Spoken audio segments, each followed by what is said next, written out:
Hello, everybody, and thank you for tuning in to the Liberty Report. With us today, we have Daniel McAdams, our co host. Daniel, good to see you this morning. Good morning, Dr. Paul. How are you this morning? Doing fine. We have a couple of things that we want to visit our audience with, but the first one is going to have something to do with foreign policy and having to do with that little old war that has been going on for a while. But of course, which little war? We're in a couple of them always, and always preparing for others. But the one we want to start off with is we're going to talk a little bit about. What's going to be going on in the Middle East and Gaza, because there are plans there, and we have spotted some things that look like things could be dangerous. But there was another little clip in the news this morning, sort of related to this, that I want to mention. The headline was Israel prepares to send delegation to Cairo for last chance Gaza ceasefire talks. Well, there you go. So should we have to think that's a good news and we don't have to warn people about it? Say peace is breaking out. Unfortunately, I wish we could, but I don't think that's what it is. It always, I mean, we can never discourage. Even when you don't know what's going to happen, if they want to talk about peace, good. But right now, I would be skeptical of that, especially since what we want to do is talk about something going on that looks like it could be increasing the danger in the area, and that has to do with what's going on in Gaza and the building of a landing area for ships coming in. And at first, I think I heard, well, we have to have this to Gaza to go in and help the people of Gaza because a lot of people are suffering, humanitarian help. But I think there's something else going on there because it's dangerous. And the one person that brought this out pretty well, and we'll be talking about that, is Gaetz. The Austin Secretary of Defense a little bit about this, because in this landing area, ship landing area or boat landing area or whatever it is, they're going to have 1,000 American military personnel. Wow. And then, but Gaetz says, "Well, couldn't this be dangerous?" And the interview is, not very enlightening. And the concerns that we have, we'll talk about that because there's just no need for that. It's going to cost what $300 million, and it's nothing more than looking for more trouble. And ever since 2014, Daniel, you and I have been preaching that watch out, this is going to escalate. And I think you have a pretty strong opinion on the danger of this war escalating with what they're doing right now in Gaza. Daniel? Yeah, it's a really volatile situation. And hats off to Matt Gaetz, representative from Florida, for putting Secretary of Defense Lloyd Austin on the hot seat and saying, will you clarify what's going on here? Because as you said, Dr. Paul, they're sending 1,000 U.S. service members to build a pier off of the Gaza coast to deliver aid to Gaza, whereas we've always just sent it on an over-the-road route. That's always been the preferred way. It's the more efficient way. There's no reason why. I mean, we've given Israel now another $26 billion to say, hey, we're going to deliver some aid to Gaza. Don't shoot us. Doesn't seem like a big ask. But nevertheless, Netanyahu apparently came up with the idea and said, hey, why don't you build a pier? And so the U.S. said, fine, that sounds great. So as you pointed out, the cost now is $320 million. It's double the initial estimate. Does anyone want to bet that it's going to double again in cost to build this massive pier out there? But what we really want to talk about are these 1,000 American troops that are going to be building and operating the pier system. Because as Gaetz mentioned, and I'll just very briefly summarize what he said. He said, are these guys going to be armed? And Austin said, yeah, they're going to be armed. He said, well, if someone shoots at our service members, can they shoot back? And Austin says they have the right to fire and protect themselves. And he said, do you think there's a chance that someone on land in Gaza might shoot at our service members? And Austin said, yep, that's possible, yeah. And then Matt Gaetz said, that's a very telling moment, Mr. Secretary, because you said something that's quite possible that could happen, shots from Gaza on our service members, And then the response are armed service members shooting live fire into Gaza. That's a possible outcome. And Austin said, that's right. And I expect we'll always have the ability to protect themselves. But then here's just the last couple of points Gaetz made. Well, basically President Biden said we're not going to have boots on the ground in Gaza. And so how do you justify this? And Austin says, we don't have any boots on the ground. And Gaetz says, basically, what are you guys talking about? You're parsing the distinction. You guys seem to be saying the boots on the ground, connected to service members, shooting into Gaza don't count as boots on the ground. And Austin says, it doesn't. So it doesn't count. And just one last line, because this is the whole reason I think we wanted to bring this up today, Dr. Paul, is that Gaetz said, I think you're going to find the American people have a different perspective on that. And if we're going to have people shooting into Gaza, we probably should have a vote on that, pursuant to our war powers. They're talking about boots on the ground, and that is important. But it is sort of unnecessary to think that is the big problem. How about our money landing over there, the stuff we buy, the weapons we buy, the financing of all the violence over there? That is where the real problem is. So yes, we don't have the soldiers with their boots on the ground. We're going to put them on a pier to make sure that we don't look like we're vacillating and not knowing what we're doing. But the whole thing is, I think ever since 2014, we've had money on the ground and influence on the ground, and we've sent a lot of weapons over there. And I think we have to assume some responsibility for a lot of people that have died because we've been there. Because one way a lot of this could have been avoided is for us not to have gotten involved in the coup and not being involved in any of these areas over these last several years. And I think that it would be so much better off. But we've been involved, of course, in the Palestine area and Gaza, for years and years. And yet we, are looking for a fight in Ukraine as well. So we have boots on the grounds, but I think sometimes we have them on our head or in our ears or something. We have blindfolders on, and they just march on and play with words. And this whole idea of what I opened with, I think that's rather naive. This is their last chance. Well, unfortunately, I think they've had their last chance of really having this happen. But good, I hope they go there. I hope I'm 100% wrong on that, and peace breaks out, and all of a sudden they'll come to common sense, and the president changes his mind, and everybody in our government that's really, really wanting to send more money into the Palestinian area, that they wise up and say, look, what we really need is to prevent these problems. One is to follow the rule of non-entanglement. We shouldn't get entangled in these international laws, whether it's NATO or United Nations or whatever, or having an empire. Believe me, the world would be happier, we would be better off, and we would have saved a lot of lives if we had been following that since World War II. The thing about this, Dr. Paul, is that there are a couple of very important things to remember. U.S. troops, 1,000 U.S. troops are going to be sent there. The United States is definitely a party to this conflict. I don't think anyone would deny it. It's the United States government that provides the weapons to Israel. It provides the money to Israel to finance the weapons. It provides the political cover for Israel and international organizations. The U.S. is definitely a party to this conflict. So putting U.S. troops in such a situation where it's clear that they are affiliated with the hostile government is insane.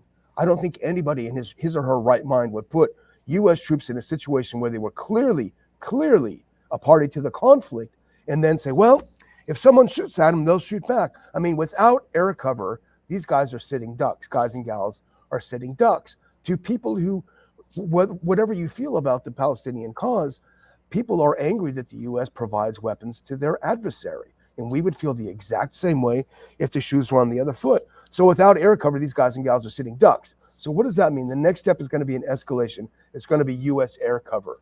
We've already took a huge role in shooting down the Iranian missiles that were going into Israel. We've all been very actively involved. This is a way of sucking the United States into Israel's war on Gaza. I don't think there's any other way of seeing it. This is a way to suck us into the war.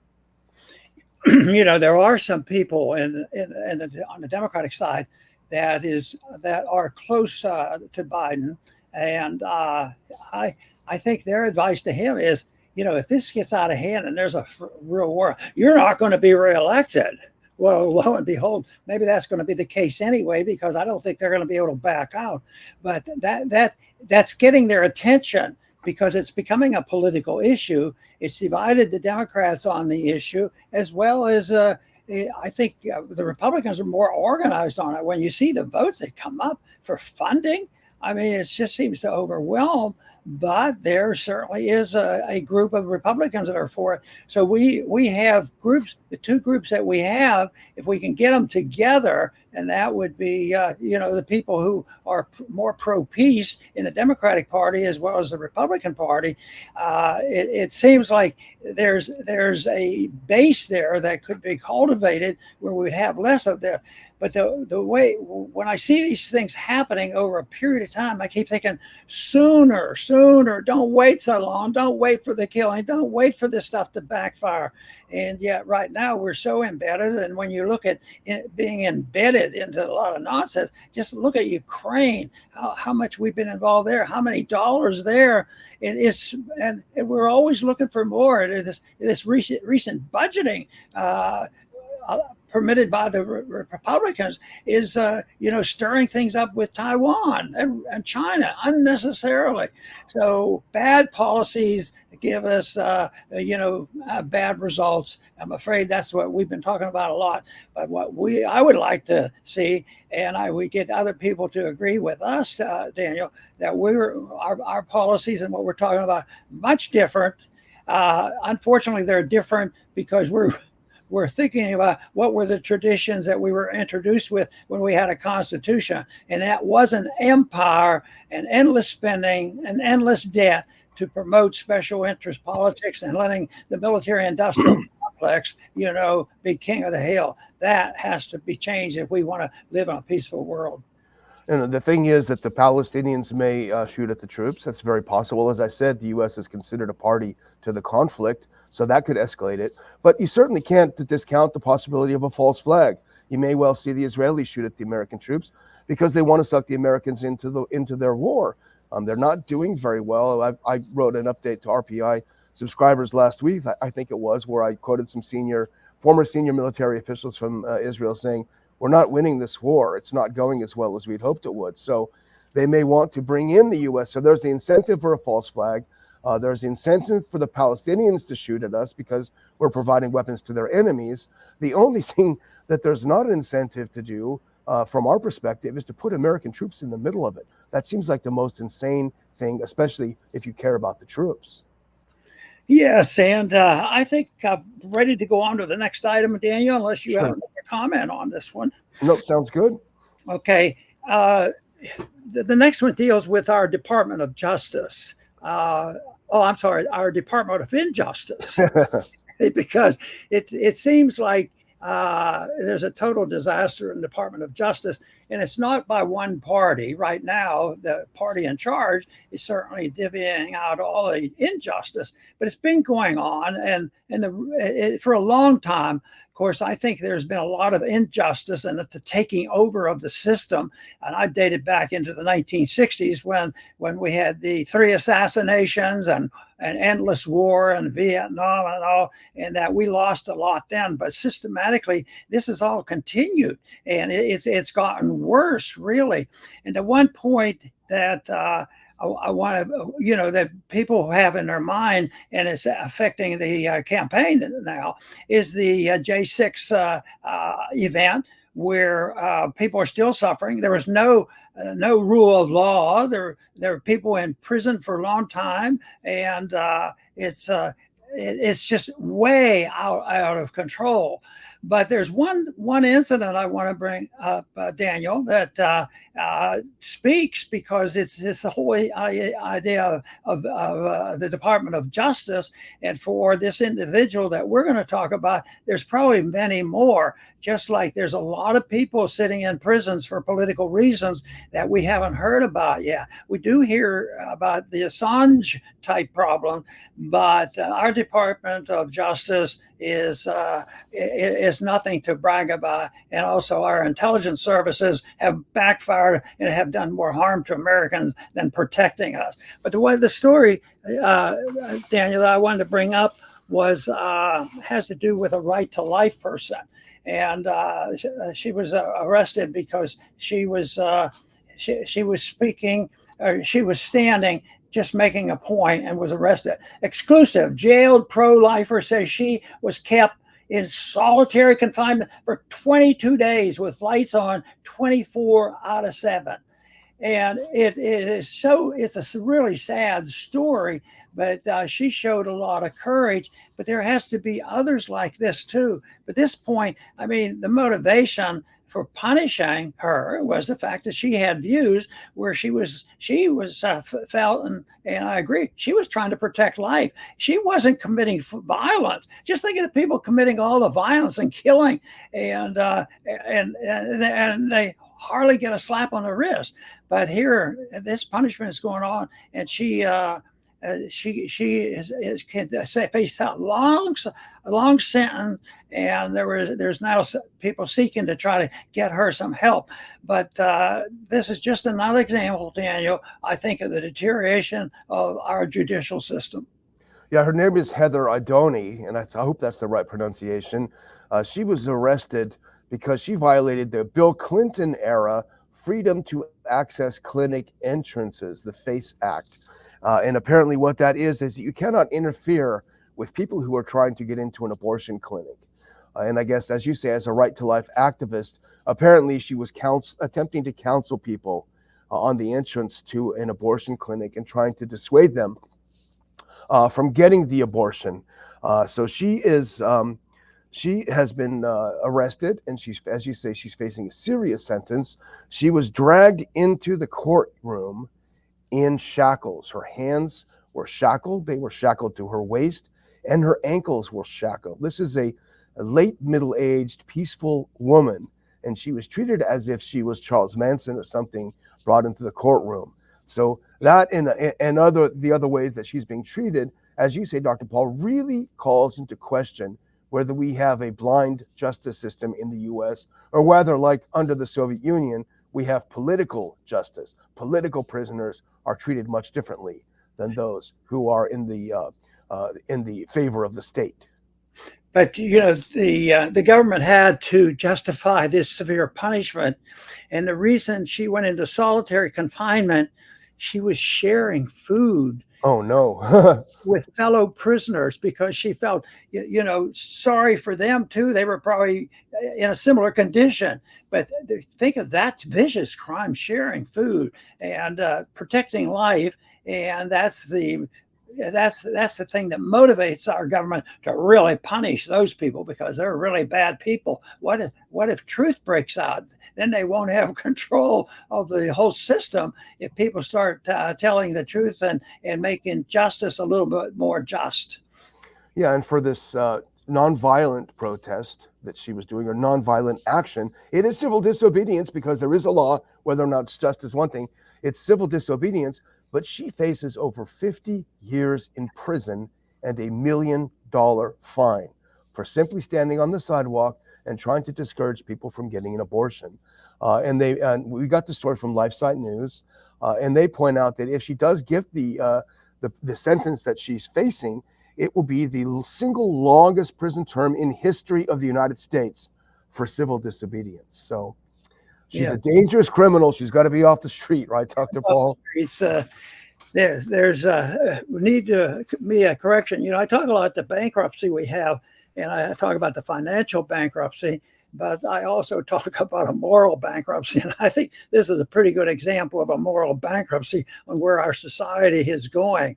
And yet, in spite of all that, we still do meet a lot of nice people who are aware of this, and we still have enough ability to get this information out.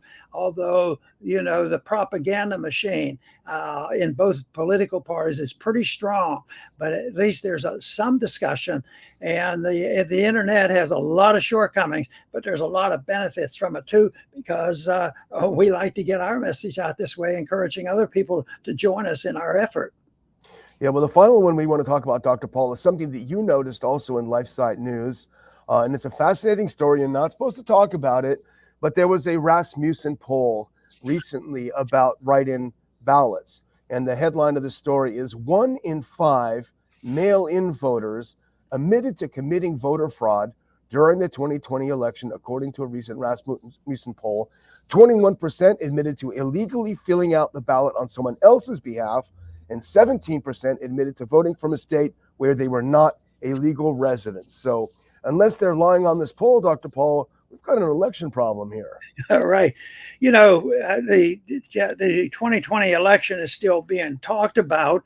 And the Trump people really lost because the media was able to portray this as a takeover of the government, insurrection going on, even though they could never charge anybody with it because it really wasn't. But it was dramatically described as a big insurrection, very, very serious matter. But if that would have only been, I want a recount. We should have a recount, and not this idea that we want to cancel the election. We want to just recount. It should have been that way, and maybe it would have been a little different. Then some people said it's over and done with, which is true, and you're not going to change it. Nobody's going to throw the president out, and that's true. But you know what? I still believe in articles like this, because it's revealing the truth. And even though it might be slow and tedious, but someday people are going to put this together and maybe rewrite the story about the 2020 election. But if it's the case, people should have a right to the truth of the matter, and be able to not pretend, oh, next week we're going to reveal this and we're going to change it and all the courts are going to agree. No, they had that all set in place. The judicial system was on the sides of the people they wanted to keep in office. But I still think getting to this information that there was a lot of fraud going on, and I happen to believe that. I witnessed that in election that I was in, and it was very clear. But there wasn't. You can't be overwhelmed, with trying to defend oneself. So this is another thing about arguing the case for pure democracy. And there's a lot of arguments to be made, against pure democracy, but some of it motivates this voting sort of thing. And so whoever has control of the strings, whoever has control of the media, that's how we control democracy. We've got the people on our side. So but I still think the goal ought to be seeking out the truth, and finding it and recording it, and maybe be of benefit to some people later on, or trying to correct the next election. But right now, I don't feel like, I think there were a lot of shortcomings in the last election, but I'm not at a point where I say, boy, I'm glad they caught it. Now the articles are coming out. I'm sure this next one will be perfectly clean. So I haven't gotten to that point yet, but I don't to give up on the idea. If there are truth seekers out there and truth finders, and we should do our very best to make sure the people know exactly what went on and what we might be able to do about it. Yeah, it's just hard to imagine in our day and age with all the high tech and everything we have around us. We can't just have a simple election. I mean, it doesn't make any sense. But so anyway, I think I'm going to, if you're done, Dr. Paul, I might just sign off and thank our viewers for bearing with us. Our studio tech is out for a vacation, so we are in somewhat rudimentary situations. But we certainly appreciate you sticking with us despite that fact, and we hope you'll come back soon. Dr. Paul, over to you. They're very good, and I too want to thank our viewers for tuning in today. We talked about foreign policy and some other things, but I look at all the problems we've had in foreign policy, continue to do it, and we have all this war breaking out around the world, and we pay for it all. We're morally responsible for a lot of it as well. But prevention is better than a tough cure, and it's hard after the wars break out or to back off when people become dependent on the corruption. But the one principles the founders promoted, and I think that is a very powerful issue, and we should talk more about it. And that is to prevent problems that we face so often in foreign policy. Why don't we follow the rule of stay out of entangling alliances? And they say, oh, that's isolationism. You don't want to trade or talk to anybody. It's exactly the opposite, because look at the world today. There's entangling in the alliances that bring us to fighting wars, protectionism, and all the problems that we have. So I think that staying out of entangling alliances promotes trade and promotes peace, and that certainly is a worthy goal.